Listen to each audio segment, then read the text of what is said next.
Hammaga assalomu alaykum do'stlar. Aniq boshqacha bo'ladi loyihamizning ikkinchi mehmoni Shohib aka, og'alar. Qaysi odamni ishtoni ma'lum. Tom beringlar tezroq. Assalomu alaykum aka. Assalomu alaykum, charchamasizlarmi? Hammaga assalomu alaykum. Hayajon borda hozir. Yo'q demasdan kelganingizga rahmat aka. Oldin intervyularni umuman ko'rmaganman. Nima uchun? Xo'p deb rozi bo'lib keldingiz. Endi o'zingiz to'g'ri tushunasiz. Bu yerda ukani uylash kerak. Tomni yopish kerak, kreditni yopish kerak. Endi men to'xtaganimdan uydagilar to'xtamayapti-da. Tanish bilishchilik shu. Intervyuga aytadigan odamlar ko'p, lekin shu hayotimda unaqa qiziqam emasda o'zi. Qiziqaman. Har kuni nima bo'lsa hammasini Instagramga qo'yaman. Shuni ko'rib yurishadi odamlar. Bo'lmasa, tayyor bo'lsangiz savollarni boshlaymiz. To'xting, tayyorlanib oling. Bo'ldi deydi. Tayyor. Ogohlantirib qo'yamiz aka. Video to'liq chiqadi, kesilmaydi. Ruskiy video ekanda. Ana boshlandi. Xo'p, birinchi savolimiz ancha oldinroq paytdan kelamiz, ya'ni KVZdan olaylik. Og'alar jamoasining rahbarisiz. Og'alar jamoasi nechinchi yildan KVZga chiqishni boshlagan va qachondan odamlarning ko'ngliga tushishni boshladi? Hop, men 2013-yili o'qishga kirganman, qishloq xo'jaligi institutiga. Shunda fakultetlar o'rtasida KVZ bo'lardi. Shu hamma birinchi kurslarda kim KVZga chiqadi, unaqa desa, men 2010-yildan 2013gacha kollejda KVZda o'ynab yurardim. Fakultet ishiga borganimizda shu iqtisod fakultetida chaqirishgan, birinchi kursga orasidan bitta chaqirishgan, chiqqanman. Chiqqanimda keyin shu fakultetlar o'rtasida bellashuv bo'lgan, yutkizganmiz, ikkinchi o'rinda olganmiz. O'shunda keyin kattalar Sardorlar degan jamoa edi. 2013-yil qishloq xo'jaligi Sardorlar bo'lgan. O'sha u 2000-yildan 2013gacha Sardorlar bo'lgan. Keyin umuman yutishmaganda ular. Andijonda yutishmagan. Andijonda yutmagani uchun menimcha nomdan u dedikda. Yangi qo'shilganimizda. Men yangiman, bir hamma turibdi, hozir shagird bo'lib turibman. Menimcha u nomdan u deyishdilar. Nima qo'yamiz deb nomimizni Agrobank deb qo'yganmiz. Agrobank. Agrobank. Agrobank. Agrobank homiy bo'larmikan deb. Keyin bitta akamizga aytganmiz borib. Ash bankdagi ko'chada turgan ekan, mana shunaqa bo'ldik, kamanda. Shu homiy bo'lib shunaqa qilsa bo'ladimi desak, aka kimsanlar degan. Shu bilan nom keyin qanaqadir yoqmay qo'ygan Agrobank ham.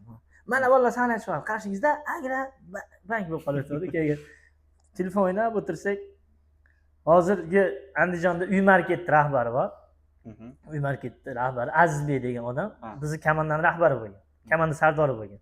O'sha odam KVZda o'sha biz olganda shu aytganki, telefonda qo'yib o'tirib og'alar qo'shig'i chiqib qolgan Jasur.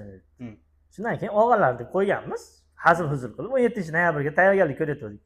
Noyabr oyida qo'yilgan shunaqa og'alar deb 2013-yili. Shu keyin talabalar kuniga chiqqanmiz, nomimizni o'zgardi og'alar deb. Keyin respublikada bellashuvda 26-mart kuni 2013 esimda ikkinchi o'rinda olib Toshkentga chiqqanmiz, borib yutkazib kelganmiz 2014. Malades. Keyin shu 2014dan 2024gacha Andijon viloyatida 10 marta hokim kubogi bo'lgan bo'lsa, 10 ta yutganmiz. Hammasida birinchi o'rin. Umuman undan 2015 finalga chiqqanmiz, 2015 talabalar festivali shunaqa bo'ldi. 2016 130 ta jamoat ichida birinchi o'rinda olganmiz 2016.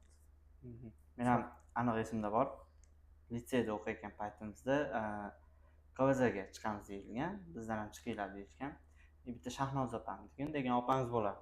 U og'alardagi Abu akamiz bilan yaqin edi. Biz KVZga tayyorlagani bir marta kelgan. Shunda Abu aka bilan urushib ketib qolgan. Tayyorlayotgan. Abu oyoq kiyimim nimadir deb gapirdi. Endi u yer hazil qilib gapirgan. Men tushunmaganman, urushib ketib qolgan. Seriozli odamlar, deriski odamlar KVZda nima qilasizlar? KVZda yoshlar hazillashib turadigan joyda. Biz o'zi KVZga chiqqanimiz sababi o'zimiz yaxshi ko'rganmiz. Unaqa pul keladi ham demaganmiz. Aytaylik, hammamiz o'qishdan keyin borib uyda ishimizni qilib kelib, kechki payt 8-9 yig'ilib, ertalab institutga kelamiz deb turib, aktivniy zalda Qo'rg'on tog'a ketish yo'qol desam, yotib yurib repetitsiya qilardik. Narsa o'ylab 30 sekundlik narsaga 3 oylab yurganimiz bo'lgan. 3 oy 30 sekundlik narsa topa olmasdan. Boshida o'g'illab ko'rganmiz. Qarasak, bilib olishavergan keyin o'zimiz o'zimiz o'ylab komandaga aytib shunaqa qilib shu mehnat qilganmiz. Biz asosan zo'r tarafi biz paxtada bo'lgan. Paxtada 52 kun uyga bormaganmiz. 4-kursligimizda. Biz chempion bo'lganimizga ham shu paxtadagi repetitsiya sababli. Paxtada institutni 7 ga bo'lib olgan, 7 ta joyga. 7 ta joyga bo'lib olgan. Bizni alohida shtab qilib olgan. Qo'shiqchilar, qivizchilar, raqqosalar qilib olgan. Keyin biz masalan siz birinchi shtab bo'lsangiz, dushanba kuni borib qo'yamiz sizga bitta programmani. Keyin boshqa yoqda yana bitta shogirdingiz fakultet bo'lsa, shu yoqqa boramizda uni qo'yamiz, shu programmani. Bitta narsani aylantirib yuraveramiz, hamma daladan kelgandan keyin tayyorlab. O'sha hammaga borib kelganimizga sizga bir hafta bo'lib qo'ygan bo'ladi, hammaga borganimizda. Yakshanba kuni kechqurun yana bir narsa o'ylab turib, sizga yana boramiz ikkinchisiga. Shunaqa bo'lib, bitta programmani 7 ta joyga aylantiramiz, sizga 7 kun bo'lib qoladi. Yana sog'inib qolasiz, diskoteka qilsini. Yana borib sizga yangi narsa qo'yishimiz kerak. Shuna ijod bo'lib har kuni sahna, har kuni ijod shunaqa qilib, har kuni adashadi, hamma har xil joyda adashmaydigan bo'lib ketgan. Valloh shundan rivojlanib. Ular demoqchi bo'lganim 2016 chempion bo'lganimizdan keyin mana shu darajaga yetishimizga ko'p sababchi bo'lgan demoqchi bo'ldim. Yaxshi bo'lgan shu. Xo'p, o'g'illar jamoasi faqatgina KVZ bilan cheklanib qolmadi va adashmasam 2022 va 2023-yillarda konsertlar qo'ydinglar. Yo'q, biz 2019-yildan boshlab 2023-yilgacha qo'yganmiz. Konsert qo'ygan. 5 yil qo'yganmiz. Lekin nima sabab bo'ldi 2024 va 2025-yilda konsert chiqmadi? Bizda asosiy muammo bo'lgani, viloyat hokimimizga rahmat, har doim muammo bo'lsa borib iltimos qilardik. Bizda endi talabalar bo'lganimiz uchun bizda sarmoya, pulga taqaladi hamma narsa. Konsert o'tkazishni o'zi bo'lmaydi. 1-2 oylab repetitsiya, komanda bor edi, 30 ta 40 ta odam ishlaydi. Ularning ovqati bor. Shu hammamiz kerak bo'lsa gumma, prashka, yema ham qo'yardik. Shunday repetitsiya qilib qo'yardik. Endi borib kostyum shimlarimizga yordam so'raganmiz, zallarda olib berardi, yoshlar markazlariga yordam berib. Demoqchi bo'lganim, qo'ymay qo'yganim sababi shu bizda ruxsatnoma olish qiyin bo'lib ketgan. Endi shu borib qo'ymoqchimiz desak, ruxsatnoma olish endi qonuniy talabi, lekin bizda unaqa sarmoya pullar bo'lmagani uchun shu asosan shu sabab moliya tarafdan bo'lmagani uchun, keyin Instagram yaxshi bo'lib qolgani uchun hamma har tarafdan. O'zi umuman 5 kunlab konsert qo'yasiz, vaqt ketkizib, bolalar $500, $400 pul oladi. Undan ko'ra borib bitta reklama. Ya shunaqa to'g'rishingiz. To'g'ri. Xo'p, shu kungacha o'g'illar jamoasida kimlar tark etdi, kimlar qoldi? 2016 chempion bo'lganimizdan bitta men qolganman. 2016. O'shanda ham komanda sardor edim. Hozir ham komanda kapitaniman. Lekin men bu yil chiqmadim o'g'illarda. Shu savolga ham bor. Xo'p, tarqalib ketishinglarga nima sabab bo'ldi? Tarqalib ketganimiz yo'q. Bolalar o'zini keyingi komandalarda sinab ko'ryapti hammasi. Misol uchun men Bravoda, Isobek dizaynda, Sanjar bor yana u ham dizaynda. Doniyor polniy organizatorlikka o'tib ketgan. Alisher Kosmosda, Botirov bu yilda Millionda, Botirov shoirimiz. Millionda asosiy tarkibda sahnaga ham chiqdi. Abu Alisher bilan Vayllarda o'sha birga bitta komanda bo'lishdi. O'sha hamma o'zini keyinganligida sinab ko'ryapti. Lekin agar og'alar bo'ladigan bo'lsa, bitta bo'lib hammamiz xudo xolasa nima deydi, duruj bo'lardi, konsert berish rejalashtirganmiz. Qachonki endi bitta bo'lsak. Bitta bo'lib Alloh aytgan kun bo'ladi-da. Xo'p. Mana o'zingiz aytdingiz, hamma har xil komandalarda o'zini sinab ko'ryapti dedingiz. Mana siz Bravoda. Xo'p. Men dizayn birinchi konsertiga bordim. Shu yerda ikkita ishtirokchini ko'rdim. Ularni siz taniysiz. Bravo jamoasi ham tarqaldi. Yo'q. Bravo tarqalgan yo'q. Bravodan faqat Otash akam chiqib ketdi. Otash akam shu kinoda rejissyorlik qilib ancha seriallar, ko'p kinolar olib tashadi. Shunga vaqt yo'qligi uchun men serial olaman, rejissyorligimni qilaman deb chiqib ketdi. Qolganlar ham o'zining joyida. Konsert bermaganimiz sababi bizda kun bo'lmadi.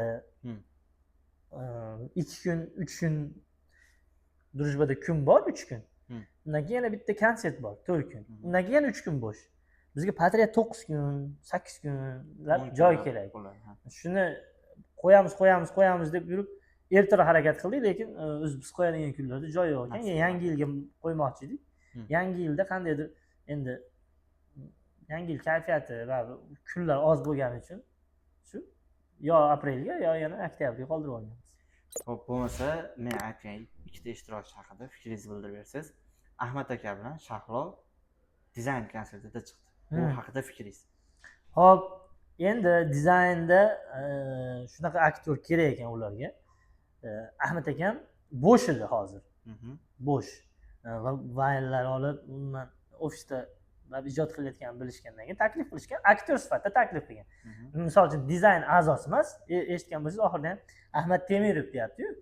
Ahmad Temirov degandan keyin prosta aktyor sifatida Bravo jamoasi a'zosi Ahmad Temirov yoki aktyor, yakkaxon aktyor deb turib taklif qilishgan.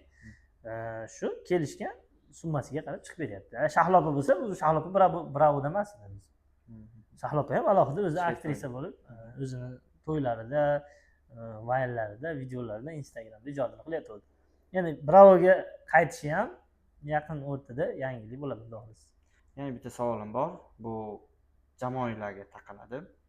Aytaylik, men sizni vaynlaringizni ko'rganman, ya'ni videolaringizni ko'rganman. Abu aka bilan yoki Botir Shohlo aka bilan yoki Doniyor aka bilan shular bilan ko'p videolaringizni ko'rganman, lekin nimagadir Alisher aka bilan videolar kam. Nima uchun bitta sahnada yoki bitta videoda kam chiqasizlar? Endi Alish o'zi kibrda u. Alisher bitta video olaylik desak ham yo'q deb unamaydi. Kibr deyapti aka sizni. Yo'q, endi shu endi bitta narsa Instagramda mendan ko'ra urovini baland Alisher. Instagramda auditoriyasi ham, urovini ham, o'sha muxlislari ham ko'p. Endi men bilan video olishga keladigan bo'lsak, men Instagramim uchun olayotganda u ikkinchi plan bo'lib qolishi mumkin. U o'zi ham, men ham xohlamayman-da, u Alisherni ikkinchi plan. Biz nimadir o'ylashimiz kerakki, u ham kerak bo'lishi kerak videoda, men ham kerak bo'lishim kerak. Shunda qo'yamiz birga. Lekin unaqa ideyamiz bo'lmagani uchun, u ham misol uchun men orasida shunaqa rollar bo'lmagani uchun birga o'ynamaymiz. Uni Instagram uchun, menda ham shunaqa bo'lmagani uchun qo'yamiz. Qandaydir bir narsa o'ylasak bo'lishi mumkin. Shuning uchun, lekin unaqa bir-birimizni itdan battar yomon ko'rish yo'q. Lekin boshqalar bilan video oladi Alisher. Boshqalar bilan qaysilar misol uchun? Aytaylik, Abu aka. Shular bilan ko'p chiqqan misol. Bu bilan bitta kamanda ular. Botir aka. Qaysi Botir aka? Botirov Shoh aka. Botirov. Ular bitta kamanda bo'lib yurdi Instagram uchun. Hozir Botirov O'tkir bilan ishlayapti endi hozir. Tushunaman. Xo'p, haqiqatlar. Qavazaga aytaylik. 2025-yildagi Qunoqlar va Zukkolar ligasida og'alar boshqa jamoada chiqdi, siz boshqa jamoada chiqdingiz. Buni nima sabab bu yerda? Bu oddiy qiynalyaptim, bunga pul sabab. Bu shu pul sabab.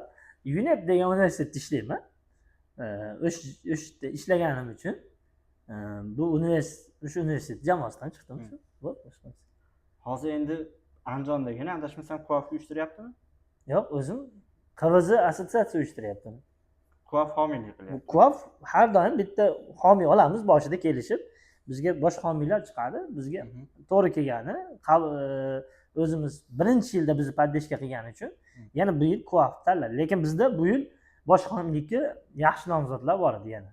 Lekin bizda birinchi yili QVZ vodiyligini hech kim tanimayotgan paytda, lekin QAF mana Jurat aka rahmat chaqirib da bosinglar deb yordam bergani uchun biz ham haligi tipa nonko'rlik qilmaylik deb yana borib aka mana shunaqa qilyapmiz, nima qilasiz? Bo'l, bolalar bosamiz deb yordam berdi. Yana homiy bo'lib davom etyapmiz. Homiy, lekin QAFni qilg'izisi emas u. QAF homiy. QAFni o'zini jamoasi ham ishtirok etadi. O'tgan yil finalgacha borib, finalda ikkinchi o'rindagan. Hozirgi kunda sizni hamma shu komediya, qo'noq rolda taniydi, lekin sizni hech kim bilmaydigan jiddiy taraflaringiz qaysi? Shulardan bittasini tanishtirib bersangiz. Jiddiy taraf shu, o'zi jiddiy odammi o'zi? Juda jiddiy. Jiddiy odam. endi o'zim shunaqa rol bo'lganim uchun men endi Instagramda videolar qo'yib, odamlar kayfiyatini ko'tarib kelgan ba'zi bir odamlarga o'xshab chiqib olib, "Davay, uyga non olib kel" deb videolar qilgim kelmaydi-da. Bunaqa qo'yib turib, mana video qo'yib turib, albatta deb mana video qo'ysa bo'lmaydi-da. Shunaqa narsada, shunaqa. O'zi blogerlik o'zi. Blogerlik nima degani bilasizmi? Bloger so'zining ma'nosi blogga tushgan er. Bloger degani. Siz mana hamma blogerlarning xotini joniga tegib ketadi. Mana qiz kim? Mana qiz kim? Shu bloglab qo'ygan. Sizmi? Hay, qizlar bilan ishlamaydi blogerlar ko'p. Hamma blogerning xotini shunaqa. Blogga tushgan er degani bloger. Sizlarni boylar. Bloger blogga tushgan er degani. Sizga hayotda bergan eng katta dars qaysi bo'lgan? Hayotda bergan eng katta dars. Hayotda bergan eng katta dars shu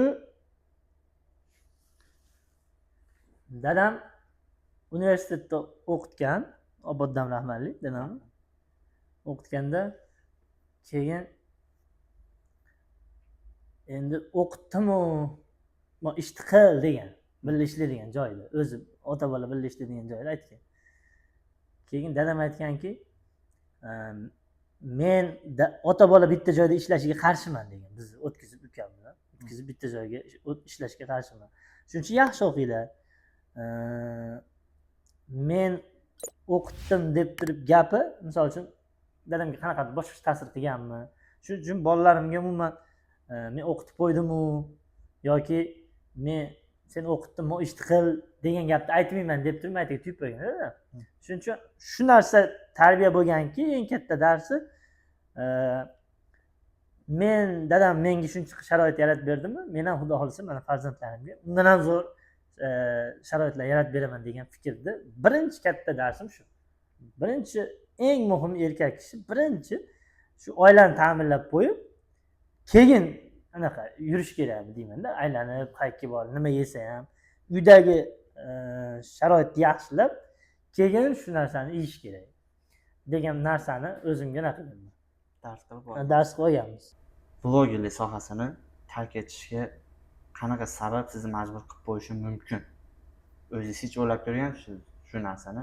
Bir kun kelib, "Bari shundan ham tark etaman" yoki "Mana qanaqa narsa bo'lib qolsa, men blogimga ta'sir qilishi mumkin, boshqa yo'nalishda olib ketaman." Bu narsa umuman o'ylantirmaydi. Umuman o'ylantirmaydi. Men o'zi blogerlikdan ko'ra sahnani yaxshi ko'raman. Bu narsa mana bizni komanda ham o'sha Andijon viloyatida blogerlarni ko'ring, hammasi sahnadan chiqqan. QVZdan chiqib kelgan bolalar. Biz o'zi QVZda yurganmiz. Endi blogerlikda pul borligi uchun biz kimdir blogerlikka o'ylab, ideyalar qilib, videolar olish hech narsa emas-da bizga. QVZchilar. QVZchi bo'lib oling, liboy ishni qiladi. Aktyorlik ham qiladi, ssenariy ham yozadi, qo'shiq ham aytadi, klip ham oladi, ish ham qiladi, g'ish ham qo'yadi. Liboy ishni qiladi-da, o'qituvchilik ham qilaveradi. QVZchi professional bo'ladi. Biz demoqchimi, blogerlikda agar chiqib ketadigan bo'lsak, QVZchilik qilaveramiz sahnada. U ham bo'lmasa boshqa ish qilaveramiz. Damas bor. Biz kirani qilamiz. Biz taksida yuraveramiz. Jonsiz taksi bor. Jonsiz taksini o'chirib, rostdan pul topib yuraveramiz. Shunaqa narsa, qiyin joyi yo'q. Hech o'ylab ko'rganmisiz shu sahnada ustozlarga o'xshab, avazonxonlarga o'xshab yakkaxon konsert berishdi yoki faqat jamoaviy ishlab qaysidir birini tanlashga o'ylab ko'rganmisiz? Yo'q, unaqa narsa o'ylab ko'rmayman. Men o'zim stand-up gapirib o'tirishdi, qanaqadir qo'rqaman undan. Chunki odam zerikib qolsa, odam gapiraversa, hozir ham zerikarli bo'lyapti-ku. Odam gapiraversa zerikarli bo'lib ketadi-da.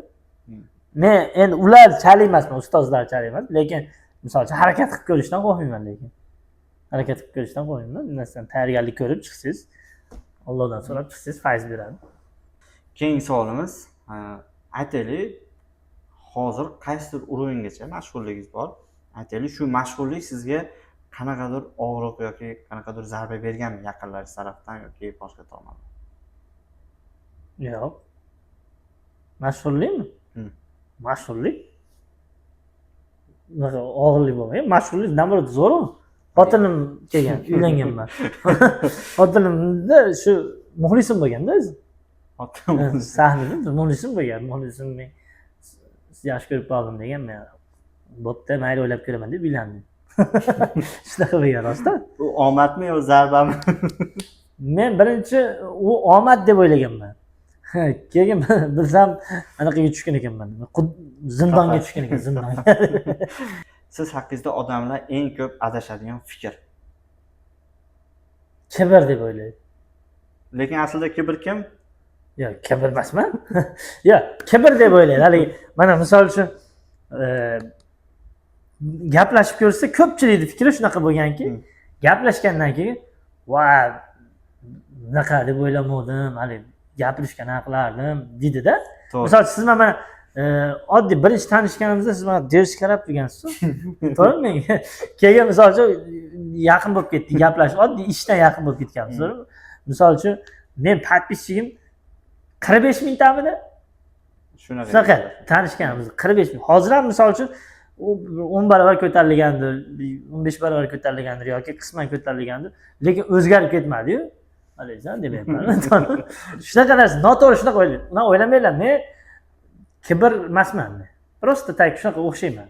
Montajda shu yerni kesamiz. Men kibr emasman deydi, orqasidan Alisher kibr deydi. Alisher kibr deydi. Alish kibr, Alish bizdagi. Shu paytgacha olgan videolaringiz yoki qanaqadir fayllaringiz o'zingizga yoqqan, lekin uni nimadir sabab bo'lib ommaga taqdim eta olmagansiz va buni sababi nimada bo'lgan? Unaqa bo'lmagan. Hech ham bo'lmagan. Unaqa bo'lmagan. Siz anaqa emasmisiz? Nima deydi? Folbin emasmisiz? Mana shunaqa qilgansiz ana deb.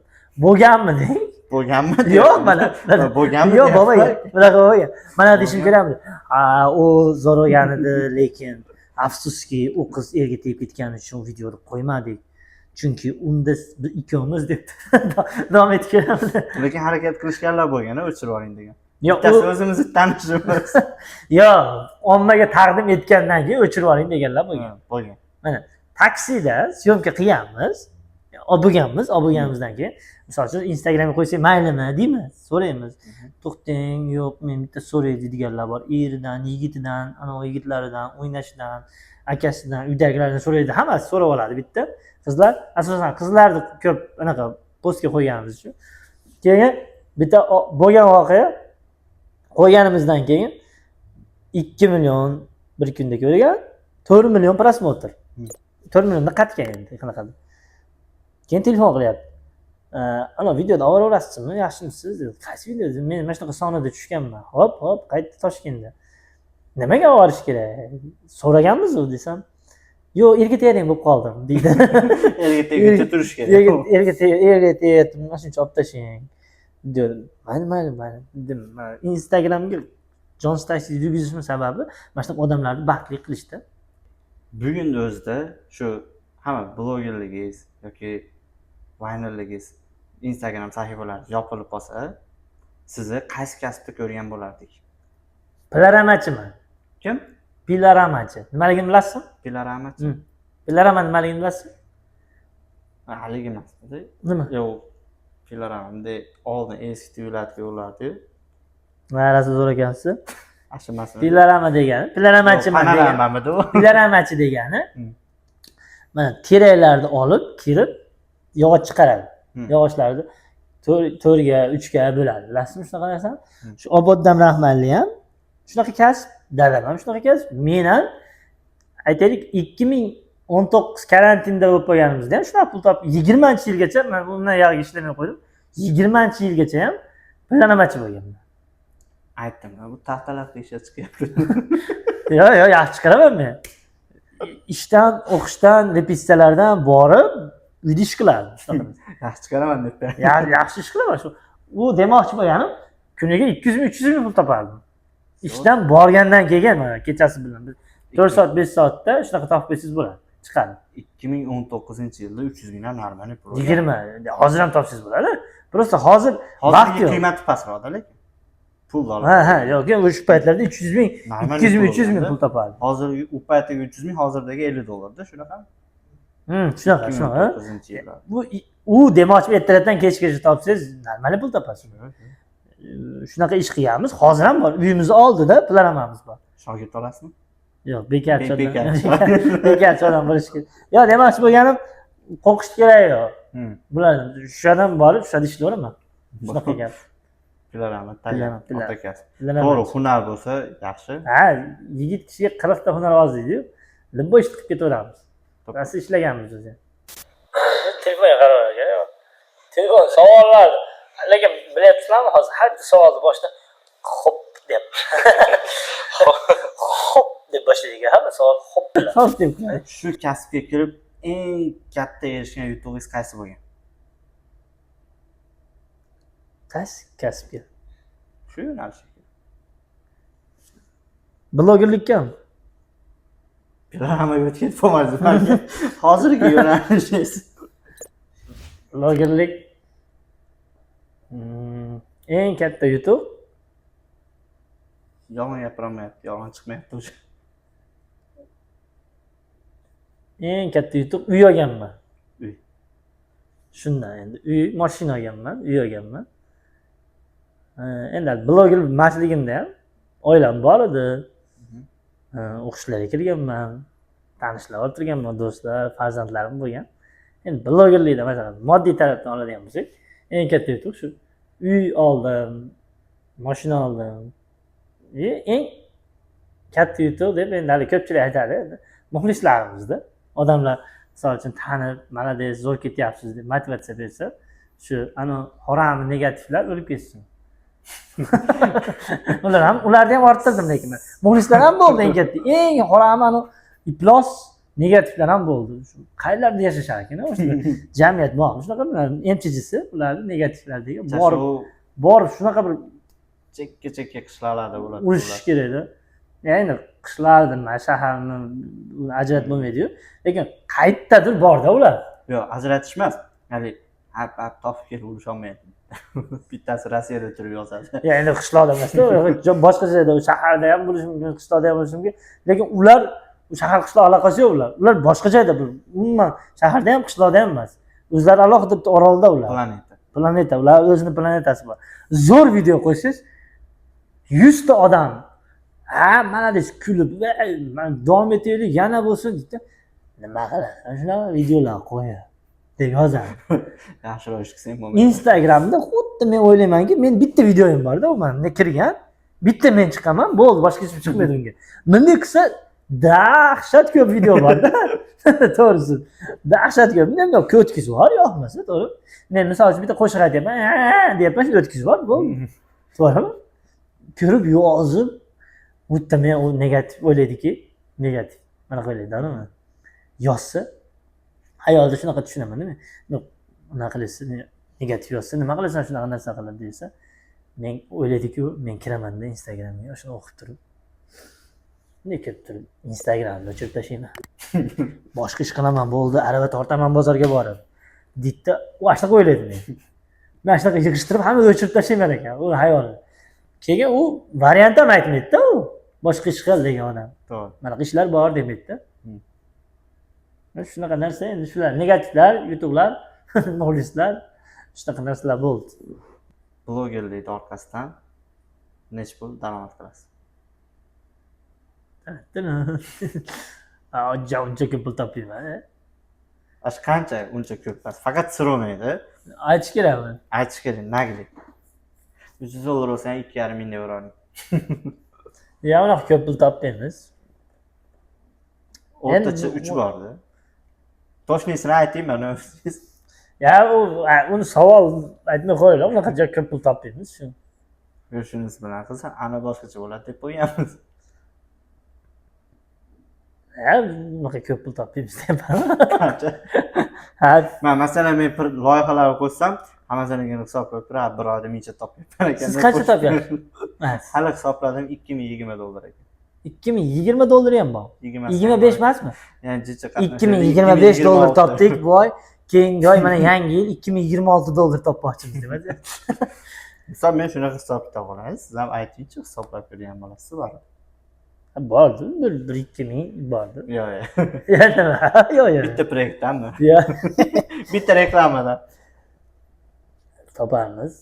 Alloh berganida endi baliq ovida bo'lib qolsa 1000, o'xshab qolsa 10 ming ham bor. O'xshamasa, mingni kesib olamiz, 10 ming borda baribir. bu endi kelganida. Rizqimizni terib, biz bo'lmasa ham xursandmiz, bo'lsa ham xursandmiz. Hop. Oxirgi savol emas, sizning fikringiz, takliflaringiz, maslahatingizni olamiz. Yoshlarga, katta hayotga qadam bosayotganlarga qanaqa maslahat berasiz? Aytaylik, negativlarga. Yo'q, yoshlarga maslahat. Yoshlarga maslahat bitta narsa, o'zingiz qiziqadigan ishni qiling bo'ldi. O'zingiz qiziqadigan ishni qiling, qolgani o'zi davom etib ketaveradi. Endi men hali o'zim yolg'on gapirib kitob o'qinglar derdim, o'zim o'qimayman. O'zim rostdan kitob o'qimayman, umuman. Men shu qishloq xo'jaligi institutida teatralniga qarshi chiqib yutgan odamman-da men. Teatralniy jamoasini yutgan odamman Xivizda, qishloq xo'jaligi. Biz endi aytaylik, tuproqshunoslik, o'simlikshunoslik degan darslardan chiqib, ular Otello, Gamlet o'ynayotgan odamlarga qarshi chiqib sahnada yutgan odamlar. Demoqchi bo'lganim, o'zingiz qiladigan ishni qiling, natijaga erishasiz. Shu bo'ldi, shu. Shunaqa narsa. Mana o'zingizlar bilasizlar. Intervyuda bo'lgan kamchiliklarga, savolda yoki boshqa qilingan xatolar bo'lsa, oldindan uzr so'raymiz. Zamani endi boshlayapsiz xohlasa, bu ham albatta yangi loyiha. Nima o'zi nomimi? Aniq boshqacha bo'ladi. Aniq boshqacha bo'ladi degan ko'rsatuv. Bu shunchaki intervyu bilan tugab qolmaydi. Bundan tashqari yana siz uchun ikkita loyiha ajratildi. Bittasi shu ertalab ishni boshlashingizdan kech payt ishni tugatishingizgacha 1 kun o'tadigan kuningiz. Nima qilasizlar? Ertadan kechish PlayStation'daman men. Chelsea'da deb. PlayStation'daman, borib zo'ra bo'lsa o'ynaymiz mana. Chelsea'da bo'laman, dars. Любойni yutaman. Uchinchisi bu siz obunachilaringizdan yoki umumiy aytaylik, bitta siz emas, umumiy kelgan obunachilar tomonidan kelgan shartmi yoki qanaqadir qiziqarli shartlar aytaylik. Hali o 75 deb beringlar emas, chiroyli, qiziqarli shartlardan bittasini bajarish bo'ladi. Men bajarishim kerakmi? Billa shuni aytaylik, Lenskiyda mana ishni qilib berasiz desa, aholi bilan qanaqadir bir narsa uyushtiramiz. Mayli. Xudo xolasa rostdan boshqacha bo'ladi. Shuning uchun loyiha nomi aniq boshqacha bo'ladi deymiz. Hammaga rahmat. Syomkaga yordam bergan Gumbaz parhez taomlariga ham rahmat aytamiz. Taomlarni yeb ko'rgansiz bu yerda? Ha, ko'p kiramiz. Men asosan ana biftek yeyman deb. Biftek zo'r. Terdir biftek yeyman. Mana televizorda bo'lyapti, xolos. Shunaqa sovuq. Masam o'zi-yu. Men olov isib ketganimiz yo'q demoqchiman. Orqamiz bunday kuyib ketgan deb o'ylamanglar. Bo'ldi. Gumbaz parhezda ofisidamiz. Omad tilaymiz, ko'rsatuvga bardavom bo'lsin. Keyingi blogerlarga ham mana shunaqa hop deb savol beringlar. Charchamang. Keyingi mehmon blogerimiz kim bo'lishini xohlaysizlar? Izohlarda yozib qoldiringlar va qiziqqan savollar bo'lsa ham bemalol yozib ketinglar. Menga ham savollar bo'lsa yozinglar. Keyin safariga shartinglar bo'lsa ham rostdan yozib ketinglar.